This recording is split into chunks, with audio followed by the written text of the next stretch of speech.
क्योंकि 10 चैप्टर है तुम लोगों का, ये तो सबको भी मालूम हो गया है। तो 10 चैप्टर में समरी जितना होता है या सारांश जिसको कहते हैं, उम्मीद है कि वो ज्यादा बेहतर समझ में भी आ जाएगा। तो वो चीज तुम थोड़ा सा ध्यान देना और जहां तक कोशिश करो कि हेडिंग तुम्हारे मन में आ जाए, क्योंकि जिसको हेडिंग तैयार हो जाएगा वो उसके बारे में जरूर 2 अक्षर जान जाएंगे। जैसे मान लो शब्द आया बिलियन का, तो बिलियन किसे कहते हैं ये कंफर्म हो जाएगा कि ये कोई समांगी मिश्रण होता है। अब समांगी मिश्रण होता है तो किसका होता है? तो एक पदार्थ का तो होगा नहीं, एक से अधिक ही पदार्थ होंगे, तो उसको या तो 2 कहो या तो 2 से अधिक कह लो। 2 या 2 से अधिक पदार्थों के समांगी मिश्रण को बिलियन कहते हैं। परिभाषा क्लियर हो गया? बिलियन यदि है तो उसके अभी बोले हो कि एक पदार्थ तो होगा नहीं, एक से अधिक पदार्थ होगा। मैं मिनिमम 2 पदार्थ ले रहा हूं, तो जब 2 पदार्थ होगा तो इसका यह मतलब हो गया कि एक उसमें घुलने वाला होगा, एक घुलाने वाला होगा। तो जो घुलने वाला होगा वो विलेय होगा, जो घुलाने वाला होगा वो विलायक होगा। कंफर्म हो गया? 2 पार्ट। 2 पार्ट में विलेय और विलायक की प्रकृति कैसी होगी वो बिलियन पर निर्भर करेगा। इसमें एक शब्द और आता है विलेयता। विलेयता किसे कहते हैं? तो अगर हम विलायक ले रहे हैं ना 100 ग्राम, उसमें जितना विलेय की मात्रा डाल करके उस विलयन को संतृप्त बना लें, वही मात्रा ही उसकी विलेयता कहलाती है। हालांकि विलेयता को उसका गुण माना जाता है। सभी पदार्थों की विलेयता अपनी अलग अलग होती है। जैसे पानी यदि हम विलायक ले लें तो उसमें विलेय करने के लिए या तो चीनी डालेंगे, या तो नमक डालेंगे, या तो यूरिया डालेंगे। ये 3 पदार्थ पॉपुलर है जिसको हम लोग जानते हैं कि पानी में घुलता है। तो इसको डालेंगे तो कोई जरूरी नहीं है कि नमक चीनी के ही तरह घुल जाए या उतनी ही मात्रा में घुल जाए। हो सकता है उसकी मात्रा कुछ कम ही रहे और उस 100 ग्राम के विलायक को संतृप्त कर दे, या चीनी की कुछ मात्रा हो, नमक की कुछ मात्रा हो, इसी तरह यूरिया की भी कुछ मात्रा हो सकता है ज्यादा हो, ज्यादा डालना पड़े तो वो संतृप्त हो। तो सभी विलेय पदार्थों की विलेयता अलग अलग होती है। अब वो विलेय और विलायक के ध्रुवीय और अध्रुवीय होने का भी गुण होता है, जो कल मैं नाम नहीं लिया था। ध्रुवीय और अध्रुवीय का मतलब हो गया कि अगर हम विलेय पदार्थ ध्रुवीय ले रहे हैं तो प्रायः ध्रुवीय विलायक में ही घुलेगा। ध्रुवीय का मतलब है जिसमें प्लस माइनस, इसको अगर हम घोलें तो पॉजिटिव नेगेटिव बनता हो। जैसे अभी NaCl कह रहे थे ना, नमक को तुम चाहो कि ईथर में घोल दो तो ईथर में नहीं घुलेगा, क्योंकि ईथर में ध्रुवण नहीं होता है। ईथर स्पिरिट की बात कर रहा हूं। एल्कोहल में चाहो घोलना तो थोड़ा धीमे से घुलेगा, क्योंकि अल्कोहल का हल्का फुल्का ध्रुवण होता है। C2H5OH का C2H5O नेगेटिव और H पॉजिटिव में ध्रुवण होता है। लेकिन वही अभी नाम लिया हूं, ये एसीटोन का नाम ले लूं, CH3COCH3, कहीं से पॉजिटिव बनने लायक दिख रहा है? इसमें नहीं बनेगा, कहीं नेगेटिव भी नहीं बनेगा। तो जब पॉजिटिव नेगेटिव नहीं बनेगा तो जाहिर सी बात है वो नमक को घोलेगा नहीं। और नमक को पानी में देखो आसानी से घोल लेते हो, क्योंकि नमक को जब घोलते हैं तो Na पॉजिटिव Cl नेगेटिव बनता है, पानी भी टूटता है, H पॉजिटिव OH नेगेटिव बनता है, और उसका नेगेटिव पॉजिटिव जुड़ता है, इसका पॉजिटिव नेगेटिव जुड़ता है, जुड़ करके घुल जाता है। अर्थात विलेय विलायक में ध्रुवित होना या ध्रुवीय विलायक होना, ध्रुवीय विलेय होना, ये बड़ा जरूरी होता है। ये उसके घोलने के गुण को निर्धारित करता है। विलयन के आगे जब बढ़ेंगे तो विलयन का कल बोले थे सांद्रता निर्धारित करेंगे। सांद्रता भौतिक विषय निर्धारित करेंगे, रासायनिक विषय निर्धारित करेंगे, इसका ग्राफ अभी जा रहा है। और कैसे कैसे करेंगे वो थोड़ा थोड़ा आइडिया होगा। उसके बाद हम लोगों का एक और मैटर आया था जिसमें परासरण दाब की बात आई थी। अणु संख्या गुण में हम चले गए थे। कहते कि जितना अणु की संख्या रहेगी दाब उतना ही बढ़ेगा, संख्या कम रहेगी दाब कम होगा। तो यह अणु संख्या गुण है, और अणु संख्या गुण में सबसे महत्वपूर्ण अणु संख्या गुण दिखता है वाष्प दाब के अवनमन में। वाष्प दाब का अवनमन, वाष्प दाब का अपेक्षिक अवनमन, ये 2 शब्द उसमें आता है। वाष्प दाब के अपेक्षिक अवनमन का राउल्ट के नियम में बहुत योगदान है। वो बताया जाता है कि वाष्प दाब का अपेक्षिक अवनमन विलेय के मूल प्रभाज के अनुक्रमानुपाती होता है और विलायक के मूल प्रभाज के बराबर होता है। यह राउल्ट का नियम है। राउल्ट के नियम को लगाने के लिए सिर्फ तौन विलयन का होना जरूरी होता है। सांद्र विलयन में ये नियम लागू नहीं होता। इन्हीं गुणों को और बढ़िया से एक्सप्रेस करने के लिए बायल और चार्ल्स को टारगेट करते हुए वान ट हाफ ने अपने नियम प्रस्तुत किए। और वान ट हाफ का नियम चार्ल्स और बायल्स के साथ जुड़ करके चार्ल्स वान ट हाफ और बायल वान ट हाफ के नाम से जाना जाता है।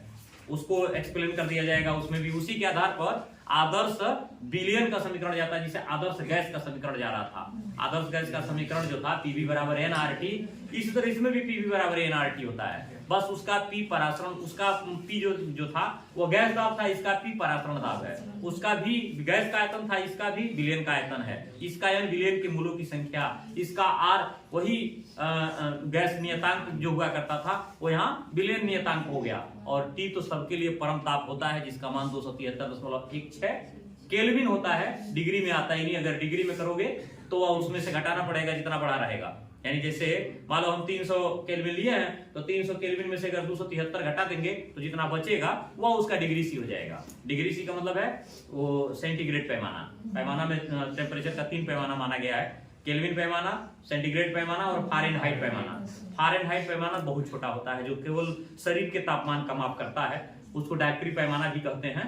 और उसको केवल बॉडी थर्मामीटर, जिसको हम लोग डायक्ट्री थर्मामीटर कहते हैं, उसमें इस्तेमाल किया जाता है, जिसमें 212 खाने बने रहते हैं। और 212 खाने 32 से शुरू होते हैं, 32 और 212 के बीच में 180 खाना बना रहता है। उस 180 खाने से हम इसको माप करते हैं। और सेंटीग्रेड पैमाना के बारे में जानते ही होंगे, 100 खाना बना रहता है, 1 से लेकर के 100 तक। और उसी तरह ये केल्विन पैमाने में भी 100 खाने बने रहते हैं, लेकिन वो बना रहता है 273 से 373 तक। तो ये चीजें भी तुम्हारे दिमाग में होना चाहिए, क्योंकि टेम्परेचर विलयन की विलयता को प्रभावित करता है, उसकी सांद्रता भी विलयन के विलयता को प्रभावित करती है। और यहां तक कि विलय के अणुओं की संख्या, साइज भी उसको प्रभावित करती है, और उसकी संख्या भी विलयन बनने में विलयता को प्रभावित करता है। तो सबसे पहले हम लोग विलयन पे आते हैं।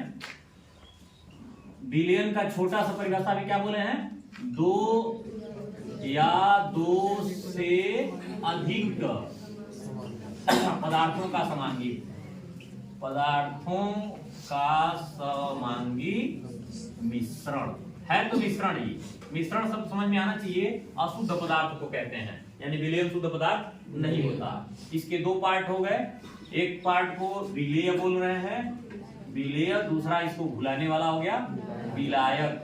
विलेय घुलता है, घुलना कर देना, घुलना, और ये घोलना। थोड़ा थोड़ा अंतर है इसमें। इनके बीच में एक होता है विलेयता, और इन सभी के लक्षणों को एक्सप्रेस करने वाले का जो गुण होता है, यहां से आगे अगर पढ़ें तो हो जाएगा सांद्रता निर्धारण। सांद्रता निर्धारण, और सांद्रता निर्धारण में पहला हो गया भौतिक विधि, भौतिक विधि, और दूसरा हो गया रासायनिक विधि। भौतिक विधि में नाम रखें तो इनका पहला बनता है भार प्रतिशतता। 2 बार बोलते हैं लेकिन एक बार में भी काम चल जाएगा। भार प्रतिशतता, और भार प्रतिशतता का सूत्र बताए होंगे, विलेय का भार, विलेय का भार KW इस्तेमाल करते हैं ना, चाहे तो इसको ऐसे कर सकते हैं, अब बटे विलयन का भार। विलयन में सब आ गया शामिल, और सब बना लेंगे तब उसका भार तौलेंगे, और इसको कैपिटल W कहते हैं गुणे 100। ये परसेंटेज है, सिंपल सा परसेंटेज है। जिस प्रकार हम लोग कोई मान लो हम लोग 600 नंबर का चाहे 500 पूर्णांक का कोई एग्जाम दे रहे हैं, उसमें हम 300 नंबर पा गए, तो 300 बटे 600 गुणे 100 कर देंगे, तो ये हमको लग रहा है 50% निर्धारित हो जाएगा। यही है ना, वही परसेंटेज सेम यहाँ भी है कि मान लो विलयन बना के उसको तौल दिए, धारिता नहीं दिए, तौले हैं। दूसरी चीज होती है, इसको कहते हैं आयतन प्रतिशतता। आयतन प्रतिशतता, इसमें विलेय का आयतन लेते हैं, क्योंकि अगर ये तरल रूप में है तो उसका आयतन लेते हैं, फिर जब बना लेते हैं विलयन तो उसका आयतन लेते हैं, विलयन का आयतन, और उसके बाद इसमें 100 का गुणा करते हैं, स्मॉल भी इसमें करते हैं और कैपिटल भी कर लेते हैं, इससे काम चल जाता है। एक होता है जब हम कोई ठोस पदार्थ किसी तरल में घोलना चाहते हैं, तो ठोस पदार्थ लिए तो उसको तो हम धारिता लेंगे नहीं, उसको लीटर में तो मापेंगे नहीं, तो उसको तौल लेंगे, तौल करके उसका विलयन बना लिए। अब विलयन चूंकि तरल हो गया तो उसको लीटर से माप लिए, तो उसको भार आयतन प्रतिशतता कहते हैं। यह हो गया भार आयतन प्रतिशतता। भार आयतन प्रतिशतता इसमें हो गया विलेय का भार ले लिए, इसको ग्राम में ही लेते हैं क्योंकि हमेशा रसायन विज्ञान में ग्राम ही इकाई होती है। और बिलियन ले लिए, उसका निकाल लिया आयतन, यानी बिलियन का आयतन। क्योंकि इसी तरह का आपका सामर्थ्य भी होता है। एक सांद्रता हम लोग जब निकालते हैं रासायनिक विधि में, इसको शक्ति कहते हैं, स्ट्रेंथ बोला जाता है, उसमें भी इसी तरह का लिया जाता है। भार को तौल लेते हैं, यानी विलय को तौल लेते हैं, भार में ले लेते हैं, अब बिलियन का आयतन लेते हैं, लेकिन उसको हमेशा लीटर में लेते हैं, ध्यान रखना यह। और उसमें परसेंट यहाँ ये जो लगा रहे हैं ये उसमें नहीं होता, ये 100 मल्टीप्लाई कर रहे हैं यहाँ, उसमें नहीं होगा, उसमें सीधे सीधे होता है 1 लीटर बिलियन में बिलियन विलय के तौले हुए भार अर्थात ग्राम मात्रा को उसकी सांद्रता कहते हैं या उसकी सामर्थ्य कहते हैं। तो यहाँ थोड़ा सा फर्क है, मल्टीप्लाई 100 करना। और एक और बताया था ना पीपीएम, पीपीएम के लिए सारा जितना है इसमें से कोई एक उठा लीजिए, W बटे capital W multiply 10 to the power 6। ये कहीं लागू होगा, एक बार भी लागू होगा, यहाँ भी कहीं भी लगा सकते हैं, क्योंकि परसेंटेज नहीं है, ये पर मिलियन इसका वैल्यू देखने को मिलता है कि हम बहुत कम से कम मात्रा जब लेते हैं किसी चीज का तो परसेंटेज निकालने के बहुत छोटा अमाउंट दिखेगा, लेकिन बड़ा अमाउंट दिखाने के लिए उसके परसेंटेज को इस तरह से इस्तेमाल किया जाता है। अब आइए इसके रासायनिक विधि में, रासायनिक विधि में भी उसी तरह से 5 नाम आता है। पहला सांद्रता खुद है, इसको सामर्थ्य मैं कहूं तो अच्छा होगा, सामर्थ्य इसलिए कह रहा हूं, यही सांद्रता निर्धारण की विधि मैंने लिखा है, सांद्रता निर्धारण। तो एक बार वहां सांद्रता, यहाँ एक बार सांद्रता। सांद्रता के कई नाम होते हैं, देखना सांद्रता का मतलब शोधन भी होता है। एक शब्द कहीं आया होगा आयस्क निष्कर्षण में कि सांद्रता अर्थात सांद्रण करना, तो सांद्रण करना मतलब शोधन करना भी होता है। शोधन समझते हो ना, उसे साफ करना। तो सांद्रता का यह न मतलब लगा देना कि जो जहां जहां इसकी जरूरत है वह वही इसी रूप में जाएगा। तो यहाँ हो गया सामर्थ्य, सामर्थ्य के लिए क्या होगा, विलय का भार, इसको किस में लेंगे, ग्राम में, और विलयन का आयतन लीटर में। विलयन का आयतन इसे लेते हैं लीटर में। अभी बात बताया था ना कि ये जो भार आयतन प्रतिशतता है, इसमें मल्टीप्लाई 100 करना तो वह चला जाएगा भार आयतन प्रतिशतता में, जबकि उसमें हम आयतन उसका 100 मल्टीप्लाई नहीं कर रहे हैं, डायरेक्ट उसके आयतन में ही उसकी मात्रा देख रहे हैं। तो इस तरीके से अब सामर्थ्य हुआ। सामर्थ्य के बाद एक हो गया मोलरता। मोलरता के लिए विलय का मोल संख्या या विलय की मोल संख्या, मोल संख्या बटे विलयन का आयतन लीटर में। थोड़ा सा एक बार एक लाइन और पढ़ाऊंगा, विलयन का आयतन लीटर में यदि कह रहा हूं तो याद है ना, मोल संख्या को हम यदि n यहाँ कर दें, इसको हम मोल संख्या कह रहे हैं, ठीक है। मोल का आंसर से मोल संख्या के लिए n बराबर होता है W बटे m, जबकि m क्या है, अणु भार है। अगर अणु है तो अणु भार है, यौगिक है तो यौगिक भार है। कहेंगे अब 2 शब्द आपके बोल रहे हैं, यौगिक भार और अणु भार में फर्क समझ लो। जैसे अगर हम C6H12O6 ले लिए ग्लूकोज, तो इसका अणु भार हो गया। अगर हम NaCl ले लिए तो यौगिक भार हो गया, क्योंकि NaCl अणु नहीं है, आयन है, आयनिक यौगिक है, तो आयन को अणु नहीं कह सकते। पता है ना, ये साफ शब्दों में बताया गया है कि जिन यौगिकों में वैद्युत संयोजक बंध बनता है, अर्थात उनका वियोजन धनायनों और ऋणायनों में होता है, उन पदार्थों को अणु नहीं कहते हैं, उनको आयन कहते हैं। और आयनों के संयोजन से बने यौगिक को आयनिक यौगिक कहते हैं, न कि आणविक यौगिक कहते हैं। यानी ये भी थोड़ा सा समझने वाली चीज है कि हम उसे आणविक यौगिक तब कहेंगे जब उसका आयनन न होता हो, या तो नगण्य होता हो, या तो साफ होता ही ना हो, या तो हल्का फुल्का होता हो। जैसे अभी C2H5OH का नाम लिया हूं, याद करो कि कहा था किसका आयनन होता है, एथाक्साइड आयन में, हाइड्रोजन आयन में, इसीलिए एथिल अल्कोहल क्षारकीय नहीं होता। यही आकर के आर्रेनियस का सिद्धांत फेल कर जाता है। आर्रेनियस का सिद्धांत यह कहता है कि जिस पदार्थ के पास OH समूह होता है, हाइड्रोक्सिल समूह होता है, उस पदार्थ को क्षार कहते हैं, और जिस यौगिक के पास हाइड्रोजन होता है उसे अम्ल कहते हैं। तो C2H5OH में OH दिख रहा है ना, फिर भी वो क्षार नहीं है। क्यों? क्योंकि इसको जब वियोजित किया जाता है ना, तो इसका dielectric constant dielectric constant अम्ल के तरह का होता है। तो बाद में इसका एनालिसिस किया गया होगा, तो देखा यह गया कि C2H5OH का जब वियोजन कराए, यानी जब उत्क्रमणीय पक्ष में रखे, तो C2H5O निगेटिव बना और H पॉजिटिव बना। साबित क्या हो गया कि इसमें से हाइड्रोजन का विस्थापन हो रहा है, और जो पदार्थ हाइड्रोजन का विस्थापन करते हैं उन्हें अम्ल कहते हैं। और इसका सबसे ज्वलंत उदाहरण कहां आया, जब ग्रिगनार्ड अभिकर्मक से कहीं अभिक्रिया कराए होगे, याद करो एल्कोहल में ही है ग्रिगनार्ड अभिकर्मक से क्रिया, सारी अभिक्रियाएं सामने आ जाएंगी और हमें उम्मीद है कि अब सब कुछ तुमको समझ में आएगा। ग्रिगनार्ड अभिकर्मक RMgX को कहते हैं, CH3MgBr उसमें अक्सर लिया जाता है। अगर इसकी अभिक्रिया C2H5OH से कराते हो ना तो CH4 बन जाएगा। क्यों? कहा गया कि ग्रिगनार्ड अभिकर्मक सक्रिय हाइड्रोजनों से क्रिया करके एल्केन बनाता है। ग्रिगनार्ड अभिकर्मक सक्रिय हाइड्रोजन युक्त यौगिकों से क्रिया करके एल्केन बनाता है। तो मान लो CH3MgBr लिए और CH3MgBr की क्रिया C2H5OH से कराए, तो उसका H निकल करके CH3 से जुड़ गया। CH3 से एक हाइड्रोजन जुड़ेगा, क्या बनेगा? CH4।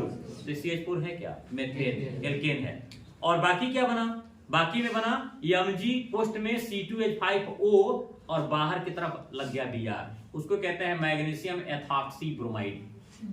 अक्सर ऐसा होता है, पानी से भी क्रिया करता है। ग्रिगनार्ड क्रिया जल से क्रिया करता है, क्योंकि जल में भी तो सक्रिय हाइड्रोजन होता है, उसमें तो दोनों होता है, लेकिन सक्रिय हाइड्रोजन वहां जुड़ता है आकर के उसके एल्किल पक्ष से, यानी C2H5MgBr अगर कहीं है, ग्रिगनार्ड अभिकर्मक बोल रहा हूं, C2H5MgBr बोला हूं, वह H2O से क्रिया किया, H आकर के C2H5 से जुड़ गया, तो बना क्या? C2H6। ज्यादा दिमाग में C2H6 बन गया, और उधर बना MgOHBr, यानी मैग्नीशियम हाइड्रोक्सी ब्रोमाइड। यानी यहां भी एल्केन बना है और सक्रिय हाइड्रोजन साबित हो गया कि इस तरह से अपने उपस्थिति को दर्ज कराता है। अब दिमाग में आ रहा होगा कि तो जल भी अम्लीय होता है। जल तो तीनों होता है, अम्लीय जल भी होता है, इसमें हल्का सा हाइड्रोजन ज्यादा हो गया तो अम्लीय हो गया।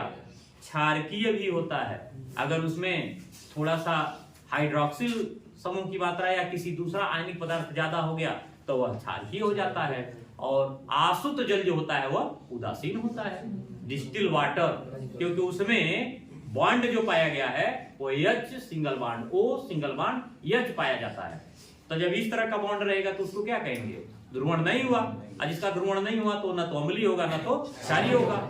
और वहीं जो अभी बोल रहे हैं H पॉजिटिव OH निगेटिव में H बढ़ गया तो अम्लीय हो गया, और OH बढ़ गया तो क्षारीय हो गया, है ना। लेकिन ये नॉर्मली खनिज पदार्थ की उपस्थिति के रूप में देखा गया है। जहां से निकालते हैं वहां ये कैसा वहां का वातावरण है, सोलो वहां का वातावरण कैसा है वो इसमें देखने को मिलता है। तो यहाँ देखो मोल की संख्या में W/M हो गया ना। तो अब यहाँ अगर हम शामिल करना चाहें तो विलेय का भार कर लें, विलेय का भार, क्लियर हुआ? अब बटे विलेय का अणुभार गुणे आयतन। आयतन तो पता ही है, विलियन का ही लेंगे, इसमें लेंगे लीटर। कोई डाउट इसमें किसी को? इस तरह से अभी इस पे सवाल भी तुम्हारा जाएगा। अभी इसमें जो तुम्हारे एग्जाम के सवाल होंगे उसको शामिल किया जाएगा। अगला हो गया नॉर्मलता। नॉर्मलता में लिया जाता है विलेय, अलग परिभाषा याद हो गया होगा। 1 लीटर विलियन में विलेय के ग्राम तुल्यांकों की संख्या को उसकी नॉर्मलता कहते हैं। बात नहीं करना है। विलेय की ग्राम तुल्यांक निकालने के लिए दो चीजें जानना जरूरी है। एक तो विलेय का भार जानना जरूरी है और दूसरा विलेय का तुल्यांकी भार जानना जरूरी है।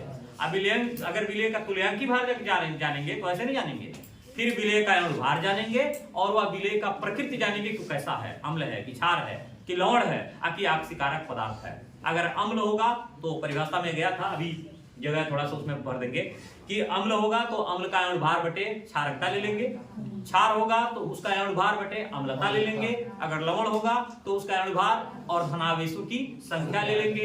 यदि रिडॉक्स पदार्थ है, ऑक्सीकारक या अपचायक है तो उसमें ऑक्सीकरण संख्या से भाग दे देंगे। अणुभार तो लेना पड़ेगा, उसका आयन भार निकालेंगे और उसमें नंबर ऑफ ऑक्सीडेशन का उसमें भाग दे देंगे तो उसकी तुल्यांकी भार की गणना हो जाएगी। और जब तुल्यांकी भार की गणना हो जाएगी तो W/E कर देंगे। जैसे यहाँ W/M बोले हैं वहां W/E बोलेंगे। इस तरीके से उसके नॉर्मलता की गणना होगी और उसी पर आधारित सवाल लगते हैं। विलेय का तुल्यांक संख्या और बटे यहाँ हो जाएगा विलयन का आयतन लीटर में, उसको ऊपर ले चल रहे हैं यहाँ, तो फिर बन जाएगा विलयनी नॉर्मलता बराबर W/E। E को तुल्यांकी भार कहते हैं और भी इतने से काम चल जाएगा। नॉर्मलता का सूत्र हो गया W/E × V। कभी कभी N = W/E भी वो बोला जाता है। नॉर्मलता का प्रतीक होता है N, ये इस तरह से भी लिखा रहता है। और इससे चाहो तो W निकाल लो, अगर नॉर्मलता दिया तो W निकाल लो। अगर तुल्यांकी भार की गणना करनी है तो उसमें नॉर्मलता, भार और आयतन दिया रहेगा तो इसका तुल्यांकी भार निकाल लो। इस तरीके से निकाल सकते हो, लेकिन इसकी गणना के लिए तुम्हें तुल्यांकी भार लेना पड़ेगा। तुल्यांकी भार के लिए भी क्या बोले हैं, W क्या लेना होगा, यहाँ M/N कहते हैं। कहेंगे M क्या है, M उस पदार्थ का मॉलिक्यूलर वेट है, अणु भार है। तो अणु भार में आवर्यन क्या है, अब तुम जैसा सोच लो। क्षारकता है, हाइड्रोजनों की संख्या, अम्लता है, हाइड्रोक्सिल समूहों की संख्या। उल्टा बोल रहा हूँ, कहोगे क्षारकता कहाँ है, हाइड्रोजन बोलते अम्ल में होता है, अम्ल में होता है, लेकिन अम्ल की क्षारकता होती है, अम्ल में अम्लता नहीं होती। तो अम्ल में क्षारकता अग्नि बेसिसिटी जब निकालेंगे तो नंबर ऑफ H हो जाएगा। H2SO4 में 2 ठो, HNO3 में 1, HCl में 1, H3PO4 में 3, और अगर वही CH3COOH है तो उसमें 1 होगा। और अगला COOH सिंगल बॉन्ड COOH यानी ऑक्जेलिक अम्ल में 2 होता है। ये तो थोड़ा सा याद रखना पड़ेगा कि किस अम्ल में कितने विस्थापनीय हाइड्रोजन होते हैं। मैक्सिमम फंसता कहाँ है, ऑक्जेलिक अम्ल में। ऑक्जेलिक अम्ल में लिखा ऐसे रहता है COOH का होल ट्वाइस, इस तरह लिखा रहेगा। अब कैसे उसको माने कि हम हाइड्रोजन कैसे उठाएं, दिमाग काम करता है तो आदमी 2 ठो लिख देता है, या इतने नहीं रहता है, यहाँ 2 ठो ही रहता है, 2H2O, कहेंगे भाई 2 दूनी 4 क्यों हो दिखने लगा। अब समस्या हो गया। साफ रहता है कि चलो 2 ठो काम किया, लेकिन तने भी पिसलोगे तो 6 ठो भाग दे दोगे, सब खत्म हो जाएगा। और इसका अणुभार भी जब निकालते हो ना तो अणुभार भी उसी तरह निकाला जाता है, अणुभार में निकालना पड़ेगा। अणुभार में इसको जोड़ते हैं, ये देखो अणुभार में उसको पानी को जोड़ते हैं 18 दूनी 36 जोड़ते हैं, लेकिन हाइड्रोजनों की संख्या सिर्फ उसी को लेते हैं जो विस्थापन में प्रतिभाग करता है। तो विस्थापनीय हाइड्रोजन इसमें 2 ही होता है। अब वही बात क्षार में है, कहेंगे क्षार है, अमोनिया में कैसे गिनेंगे, वो में तो OH ही नहीं है। तो वहां पर इलेक्ट्रॉन पेयर गिना जाता है, तो कितने इलेक्ट्रॉन पेयरों का स्थानांतरण करता है। 1 पेयर उसमें जाता है, एक ही पेयर जाता है। NH3 में एक एक्स्ट्रा पेयर ऑफ इलेक्ट्रॉन होता है जिसको लोन पेयर ऑफ इलेक्ट्रॉन कहते हैं। 3 इलेक्ट्रॉन तो H से साझा कर लेता है, और नाइट्रोजन के पास कुल मिलाकर के बाह्यतम कोश में 5 इलेक्ट्रॉन होता है। तो 5 में से 3 हाइड्रोजन से संयोग करके अष्टक पूरा कर लिया, बचा तो एक पेयर बचा है, नहीं बचा है। काउंट दिमाग में रखो कि नाइट्रोजन के बाह्यतम कोश में 5 इलेक्ट्रॉन और 3 हाइड्रोजन से संयोग कर गया तो बचा तो 2 ना, तो 2 एक साथ रहता है, यानी उसी को एकाकी इलेक्ट्रॉन युग्म कहते हैं। उसी की संख्या को उसकी क्षार संख्या यानी अम्लता कहा जाता है। उसके क्षार की जो मान है उसी से निकाला जाता है। तो कंफर्म हो रहा है ना कि हम वहां पर एक सिर्फ OH की तरह का भाग देंगे, यानी उसमें 1 का भाग दिया जाएगा।